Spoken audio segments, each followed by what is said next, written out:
आदर्श विद्या मंदिर माध्यमिक सांडेरा की छात्रा। राष्ट्र निर्माण भूमिका की मैं एक अभिव्यक्ति दे रही हूँ।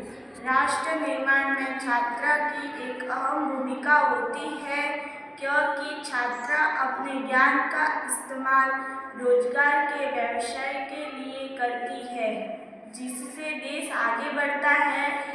जितना अच्छा व्यवसाय और रोजगार एक छात्रा कर पाएंगी, देश में उतनी ही प्रगति हो पाएगी। एक छात्रा का राष्ट्र निर्माण में भूमिका उसके ज्ञान से पता चलती है।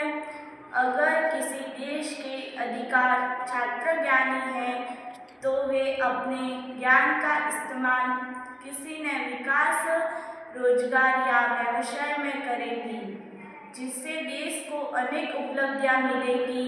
आज ज्ञान की आवश्यकता हर किसी को है, क्योंकि हमारा देश किसी राजा के नहीं, प्रजा के अधीन हो चुका है।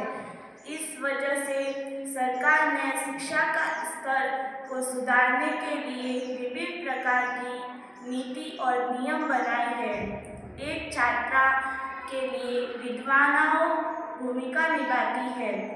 विद्या हमें विभिन्न प्रकार के विषय परिस्थितियों में सही फैसला लेना, अनुशासन और व्यक्तित्व को बढ़िया बनाने का ज्ञान देती है, जिससे एक राष्ट्र को सही दिशा मिल सके और राष्ट्र की अच्छी तरक्की हो।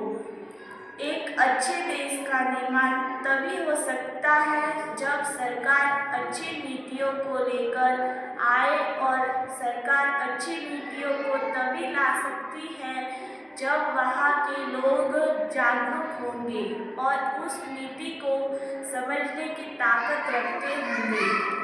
किसी नीति के लाभ और हानि को हम शिक्षा के आधार पर समझ सकते हैं, और शिक्षा ग्रहण करने का काम एक छात्रा का होता है।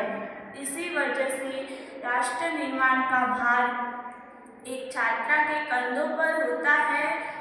आपको इस बात की समझ होनी चाहिए कि देश के लिए क्या सही और क्या गलत है, इस फैसले के आधार पर कर सकते हैं।